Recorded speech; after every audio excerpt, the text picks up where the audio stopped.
The biting cold of the Great Smoky Mountains was not the only thing hunting that night. A suffocating silence had fallen over the clearing, broken only by the snapping of twigs under heavy, predatory paws. In the center of this frozen arena lay Bella, a golden retriever, whose once lustrous coat was now matted with mud and the first crimson signs of a losing battle. She was not alone, but she was terrifyingly isolated in her struggle, curled into a tight, trembling circle of golden fur. Twilight was fading fast, and with the darkness came the monsters. 5 red foxes, driven to madness by the harsh winter famine, their eyes glowing like burning coals in the shadows, fixated on the easy meal protected beneath Bella's heaving flank. Bella's situation was the definition of a nightmare. She was exhausted, her body temperature dropping rapidly as the frost settled on her spine, yet she refused to move a single inch. Underneath her warm, protective belly were 4 tiny lives. Her cubs, barely weeks old, whimpering softly in a confusion that tore at the heart. She could feel their tiny heartbeats racing against her own ribcage, a frantic rhythm that fueled her determination to stay grounded. Every instinct screamed at her to run, to flee the encircling doom, but the love of a mother is a force stronger than the instinct for self-preservation. She pressed herself harder into the frozen earth, becoming a living shield of flesh and bone, willing to absorb every bite to ensure not a single sharp tooth touched her innocent babies. The villains of this story were not evil by nature, but desperation had turned them into calculated killers. The 5 foxes worked with a chilling, tactical precision that no domestic dog could counter alone. They circled her like sharks in black water, taking turns darting in to nip at her exposed legs and sensitive ears, trying to goad her into breaking her defensive formation. Each snap of their jaws drew fresh blood, painting stark red contrast against the grey frost of the forest floor, yet Bella did not retaliate with violence.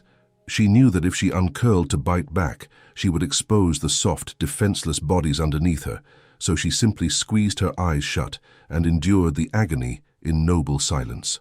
Inside the cabin, just a quarter-mile up the ridge, the atmosphere was a stark contrast of warmth and peace, where 70-year-old Mr. Elias sat in his worn leather armchair. A retired carpenter with hands calloused by decades of honest work and a heart softened by a lifetime of faith, he was finishing his evening reading by the glow of an oil lamp. The fire crackled comfortably in the hearth, masking the sinister drama unfolding just beyond the tree line, until a sound pierced through the heavy timber walls. It wasn't the usual howl of a coyote or the hoot of an owl. It was a rhythmic, desperate barking that sounded less like a warning and more like a sobbing prayer sent specifically to him. Back in the clearing, the situation was spiraling from dangerous to critical. The alpha fox, bolder than the rest, had latched onto Bella's shoulder, shaking its head violently to tear the muscle. Bella let out a sound that was heartbreaking, a high-pitched yelp that cracked into a moan. But still she did not rise, her head bowing low as if accepting her martyrdom. The cold was seeping into her bones, making her movements sluggish, and the loss of blood was beginning to cloud her vision with a hazy gray fog. She looked up at the sliver of moon visible through the bare branches, her dark, soulful eyes brimming with tears, begging the universe for a miracle before her strength finally gave out. Whatever you do, don't look away. This brave mother is taking every bite to save her babies, but she cannot hold on forever. If you believe she deserves a miracle, please hit the subscribe button right now and send a silent prayer for her safety. Your positive energy is needed in this exact moment. Elias knew the language of the forest better than he knew the language of men, and that specific bark triggered an alarm in his soul that made him drop his book instantly. He didn't waste a second wondering if it was safe to go out. He simply grabbed his heavy woolen coat, his powerful flashlight, and the sturdy hickory staff he had carved himself.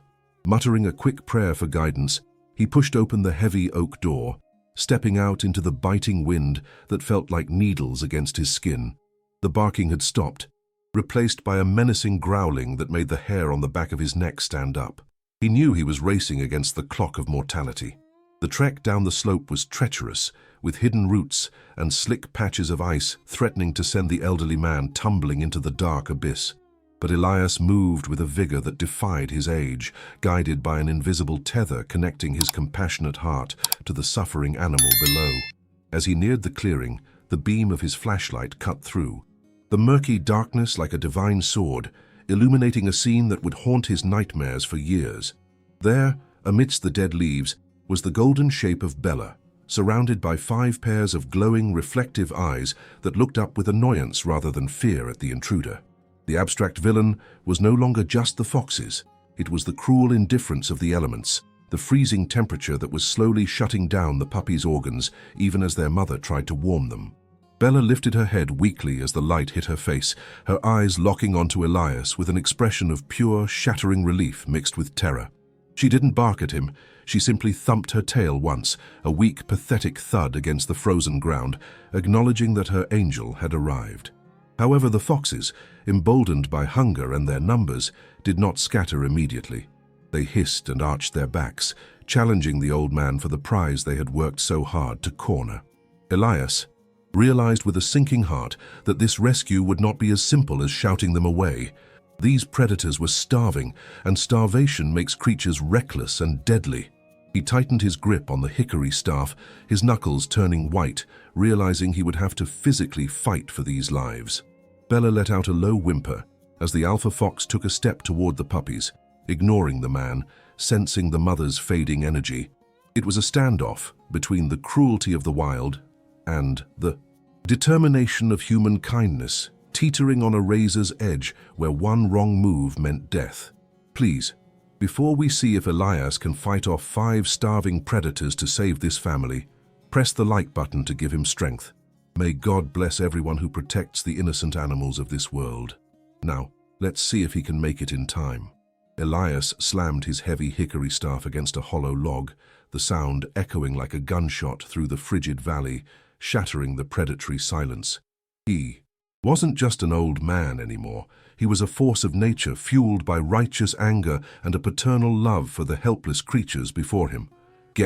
Move on, you scavengers, he bellowed, his voice cracking with the strain of the freezing air and the intensity of his resolve. The foxes, startled by the sudden boom and the blinding, aggressive glare of the flashlight, began to backtrack, their paws crunching nervously on the frozen leaves. Yet they stayed within the perimeter of the light, their eyes flickering with a primal hunger that wouldn't let go easily. The alpha fox, a jagged-eared beast with a coat the color of dried blood and eyes like polished amber, let out a sharp, piercing bark of its own. It didn't want to give up its hard-earned meal, especially not to a solitary human with nothing but a stick and a flickering beam of light. It darted forward in a serpentine motion, its teeth flashing in a mock charge meant to intimidate Elias into dropping his guard or retreating. Elias stood his ground, his heart hammering against his ribs like a trapped bird, but he did not flinch or move a single inch backward.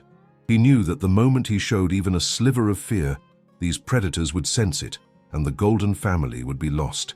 Finally, the persistent, blinding light and the booming authority of the human voice broke the fox's resolve, and they melted back into the dark underbrush like ghosts. Elias didn't celebrate his small victory. He dropped to his knees in the freezing mud beside Bella, the cold instantly soaking through his thick trousers and biting his skin. He could smell the metallic, sharp scent of fresh blood and the damp, earthy odor of a dog who had spent hours huddled in the dirt. He reached out a trembling hand, but instead of the warm welcome he expected, he was met with a low, rumbling growl that vibrated through the earth. Bella was paralyzed by a trauma so deep and primal that she no longer recognized a friend from a foe. Her mind was trapped in a loop. Her lips curled back in a desperate snarl, revealing teeth that were stained with her own blood from the bites she had sustained while shielding her babies. She looked at Elias with eyes that were clouded by shock and adrenaline, her pupils blown wide and dark, like twin eclipses in the night. To her, this large human was just another predator coming to take away her precious cubs, and she was prepared to fight him until her very last breath left her lungs. Elias understood this fear. He didn't pull back his hand in anger or shout at her to be quiet or submissive in her moment of agony. Instead, he began to hum a low, soulful tune, an old hymn his mother used to sing to him when he was a young boy. "It's all right, sweet girl, it's all right," he whispered, his voice as soft as velvet against the harsh whistling wind that whipped through the trees. He let his hand hover just inches from her snout, allowing her to catch his scent, the scent of cedarwood, old paper, and a kindness that didn't exist in the wild world. The terrain around them was a treacherous mess of slick mud and jagged rocks, making every movement a calculated risk for the elderly, tired rescuer. Bella had chosen a small, hollowed-out dip in the earth to hide her puppies, but the recent frost had turned the edges into a slippery slide of ice. Elias realized that if he tried to pull her out by force, they might all tumble further down the embankment into a freezing stream below. He had to be surgical in his movements, ensuring that his shifting weight didn't cause the fragile ledge of frozen mud to collapse entirely under their combined pressure. He slowly reached into his deep coat pocket and pulled out a small piece of dried venison he always kept for the local strays, offering it. Bella's nose twitched, the primal instinct of hunger momentarily overriding her paralyzing terror as the aroma of real food reached her starving, depleted senses. She didn't take it immediately. She looked at the meat, then at Elias, then down at the 4 tiny mewling balls of fur tucked under her chest. It was a silent negotiation between a mother's deep suspicion and her realization that she could no longer provide for her children on her own strength. Just as Elias thought he had gained her trust, a branch snapped in the distance, and Bella lunged forward with a sharp snap of her jaws. She retreated instantly, her body shaking with such intensity that her teeth chattered, her eyes darting around for the foxes she thought had returned for her. It was a moment of almost failure, where Elias felt the heavy weight of his age and the cold, wondering if he was truly capable. He felt a tear freeze on his cheek, realizing that if he couldn't get them to move right now, they would all freeze before dawn. "I won't leave you, Bella, I promise on my soul," Elias said, his voice cracking with an emotion that transcended the species gap between them.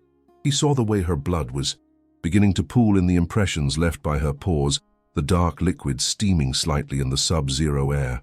Time was their greatest enemy now. The puppies were becoming dangerously lethargic, their high-pitched cries turning into weak, airy gasps that signaled their fading lives. He knew that the next 5 minutes would decide whether this story ended in a miracle or a tragedy that would haunt the mountains forever. With a surge of renewed determination, Elias ignored the risk of being bitten and moved his hand closer, gently stroking the top of Bella's head.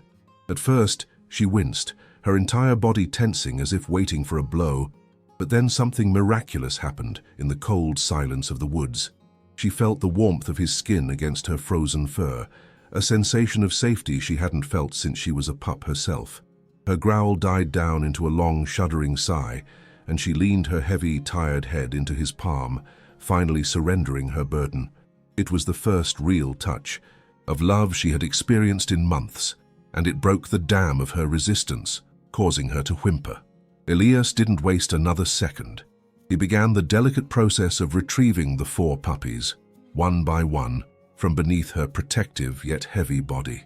They were so small they fit into the palm of his hand, their eyes barely open, their tiny bodies shivering with a deep, bone-chilling cold. He tucked 2 into his inner pockets against his own chest, and the other 2 into the folds of his thick, warm woolen scarf. Now came the hardest part, getting a wounded 60-pound dog to her feet and up a slippery slope while she was suffering from blood loss. Elias stood up, his knees popping with a painful sound, and offered his arm as a support for the golden mother to lean against. "Come on, girl, you have to find your feet for them," he urged, his hands gripping her scruff gently to guide her upward. Bella struggled, her back legs slipping on the treacherous ice, but she looked at his coat where her babies were hidden and found a hidden reservoir of strength. Every step toward the cabin was a battle against gravity and the encroaching numbness in Elias's own fingers, which were now stained with dark blood. He could feel the warmth of the puppies against his heart, a tiny, vibrating heat that kept him moving even when his lungs burned. Bella walked beside him, her shoulder pressing against his leg for balance, her breathing heavy and labored as they crested the final snowy hill.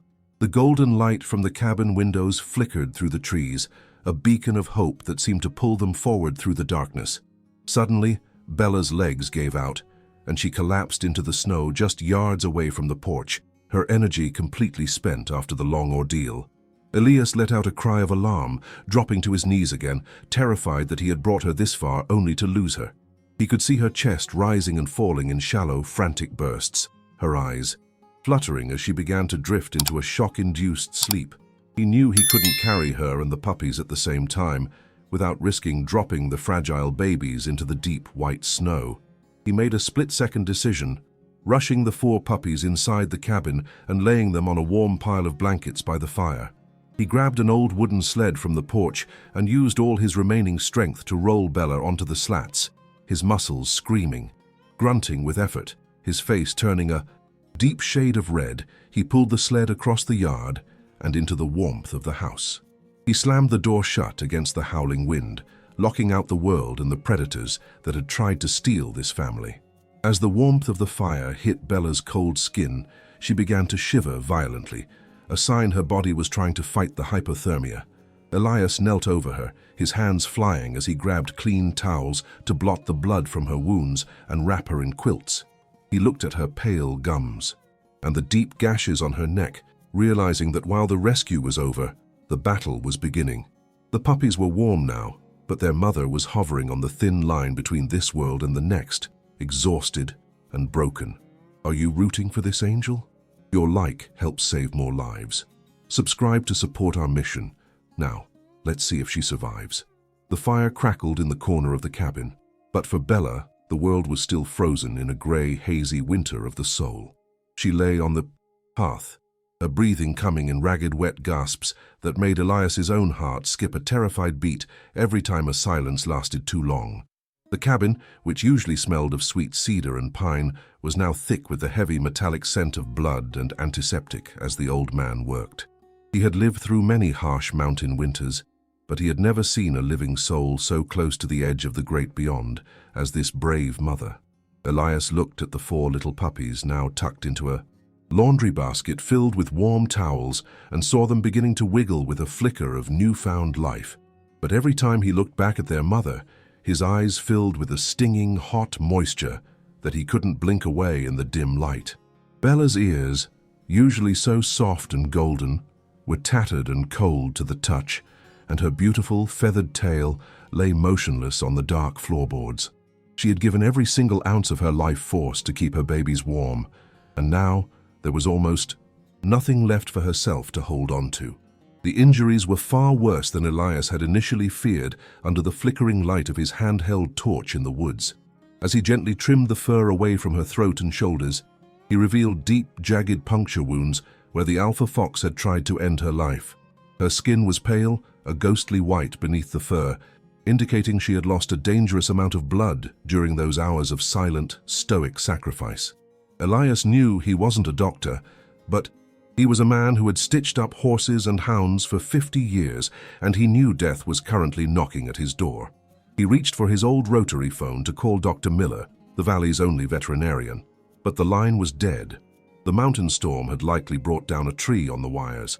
"It's just you and me, girl," Elias whispered, his voice trembling as he realized he was the only thing standing between Bella and a cold grave. He began to boil water on the stove, the steam rising like a prayer into the rafters of the small cabin, while he prepared his meager medical supplies.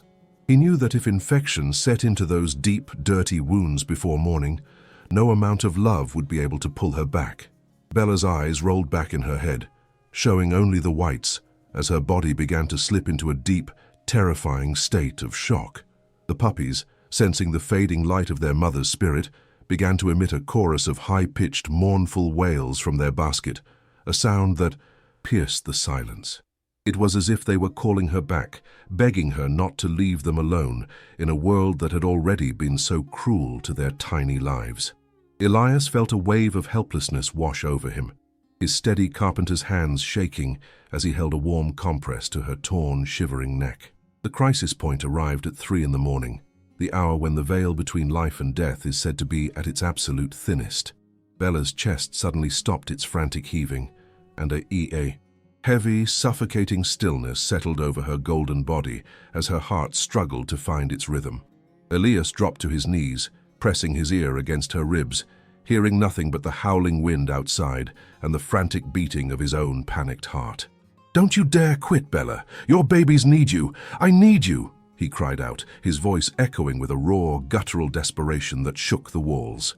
In that moment of absolute darkness, Elias began to perform a rhythmic, gentle compression on her chest, using the heels of his calloused hands to mimic the beat of life. He whispered every scripture he could remember, calling upon every angel in the mountains to breathe life back into this golden martyr who had given everything. The room felt cold, as if the winter outside had finally broken through the timber, and for a minute that felt like an eternity. There was no response. It seemed as though the foxes had won after all, and the forest would claim its ultimate, heartbreaking prize tonight. But then a miracle happened.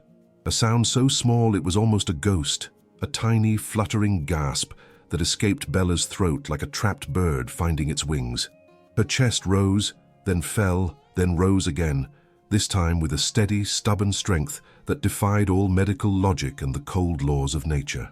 Her eyes flickered open, landing on Elias's tear-streaked face, and for the first time, there was a spark of recognition and a will to survive. She wasn't just a dog. She was a warrior who had decided that death would have to wait because her work on Earth was not yet finished. Hour by hour, Elias stayed by her side, using a small plastic dropper to put droplets of sugar water and broth into her mouth to fuel her recovery. He watched the swelling around her wounds with the intensity of a hawk, applying herbal salves and warm compresses every 30 minutes to keep the infection at bay. The villain of the night was the ticking clock, each second a battle against the exhaustion that threatened to pull them both into a dangerous sleep. But the sight of the puppies huddled together gave him a second wind, a divine energy that kept his tired eyes wide and focused. As the first grey light of dawn began to bleed through the frost-covered windows, Bella did something that made Elias break down into a fit of joyful, relieved sobbing. She let out a very low, weak whimper and slowly, painfully, tried to lift her head toward the basket where her 4 cubs were finally sleeping in peace.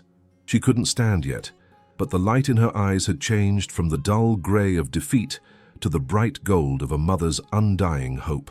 The fever that had been ravaging her body seemed to break with the rising sun, leaving her tired but undeniably, miraculously alive. The justice of the universe was beginning to manifest in that warm cabin. The animal that had been hunted was now the queen of her own sanctuary. Elias brought the basket over and placed it right next to her, allowing the puppies to crawl out and nuzzle against her warm, healing belly for the first time since the rescue. The sight of those 4 tiny tails wagging against her fur was the only medicine she truly needed to complete her journey back from the edge. They had survived the night, they had survived the storm, and they had survived the darkness that tried to swallow their light. Who abandoned this angel to the wild? They deserve to see the miracle they tried to destroy. Leave a like if you believe that every animal deserves a hero like Elias. Subscribe now to see the final transformation of this beautiful family. Now, let's see their incredible recovery. 3 weeks later, the harsh white of the Appalachian winter began to give way to the soft, hopeful greens of an early Tennessee spring. Inside Mr. Elias's cozy cabin, the atmosphere of life-or-death tension had been replaced by the sweet, rhythmic sounds of heavy breathing and tiny, excited paws skittering across the hardwood floors. Bella, the golden martyr who had once faced the darkness with nothing but her own body as a shield, was no longer the shivering, blood-stained shadow Elias had found in the mud. She stood by the window, watching the sunlight dance on the melting snow, her soulful eyes now filled with a deep, peaceful clarity that only comes after surviving the ultimate storm. The physical transformation of this beautiful golden retriever was nothing short of a medical miracle, a testament to the power of love and tireless care. Her once matted, filthy coat had been meticulously cleaned and brushed until it shone like spun silk and 24-karat gold under the afternoon sun. The deep, jagged scars on her neck and shoulders, reminders of her heroic battle with the foxes, were now mostly hidden under a thick, new layer of soft fur, though she carried them as badges of honor. She moved with a renewed grace and dignity, her tail swaying in a slow, rhythmic arc of pure contentment that signaled her body was finally whole and healthy again. And then there were the miracle babies, The 4 tiny cubs who had been saved by their mother's noble sacrifice and Elias's lightning-fast intervention that night. They were no longer the frail, mewling creatures who could barely keep their eyes open.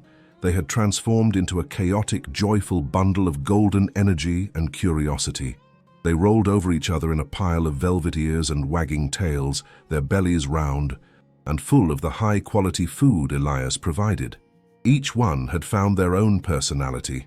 Little Scout was the bravest, while Rosie was the sweetheart who never left her mother's side for more than a few minutes. One Saturday morning, Elias decided it was time for the final part of their glow-up journey, the first real warm bath for the entire family.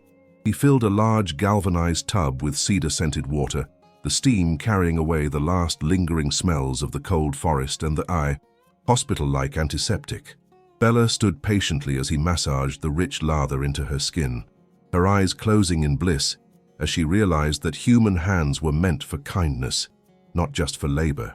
She leaned her wet head against Elias's chest, soaking his shirt, but the old man only laughed, his heart feeling lighter than it had in many lonely years. After the bath, the cabin was a whirlwind of fluffy towels and the scent of lavender and wet dog, a smell that Elias now found more comforting than any expensive perfume. He spent the afternoon grooming each puppy, their soft fur puffing out until they looked like little golden clouds bouncing around the living room rug. Bella watched them with a proud, maternal gaze, no longer tense or on guard, but fully present in the safety of her new kingdom. The trauma of the forest was fading into a distant memory, replaced by the warmth of the fireplace and the steady, loving presence of her savior. As the puppies grew stronger, their true spirits began to shine through, and they started exploring the fenced-in garden that Elias had specially reinforced for their safety. Gone was the fear of the shadows and the predators that lurked in the dark. Now, the only things they chased were the early spring butterflies and the falling blossoms. Bella would sit on the porch like a queen, her golden fur catching the light, watching her children play with a sense of peace that brought tears to Elias's eyes.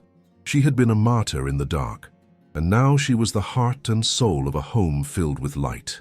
Elias had initially planned to find homes for the puppies once they were weaned, but as the days turned into weeks, he realized he couldn't break up this miracle family. He looked at his large, empty house, and then at the 5 golden souls who had breathed new life into his quiet retirement, and he made a final decision. "You're home, Bella," he whispered one evening as they sat on the porch, watching the sunset paint the mountains in shades of purple and orange. "All of you.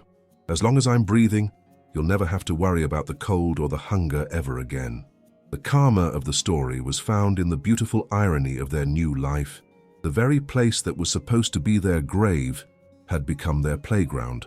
While the person who abandoned Bella in the wild remained a nameless ghost of cruelty, their malice had been completely defeated by a single act of mountain compassion. The goodness of one man had turned a tragedy into a legacy of love that would be told by the locals for generations to come. Every wag of Bella's tail was a victory over the darkness, a living proof that even the most broken soul can find a way back to the light. In the final scene of this incredible journey, Elias is seen sitting in his old wooden rocking chair, the one he used to sit in alone while thinking of the past. Now, his lap is a tangled mess of golden puppies, and Bella is resting her chin on his knee, her eyes looking up at him with a devotion that is truly divine. The forest is still there, ancient and wild, but its teeth can no longer reach this family, for they are protected by the strongest shield on earth: love. They are the angels of the Smokies, a family born from a sacrifice and saved by a miracle. As the camera pans away from the cabin, we see a small sign Elias carved and hung by the gate: "Where love rescues, life begins." It is a reminder to everyone who passes by that no matter how dark the night gets, there is always a light waiting for those who have the courage to ask for help. Bella's story started with a sob in the dark, but it ended with a song of joy that echoed through the valleys and reached the heavens.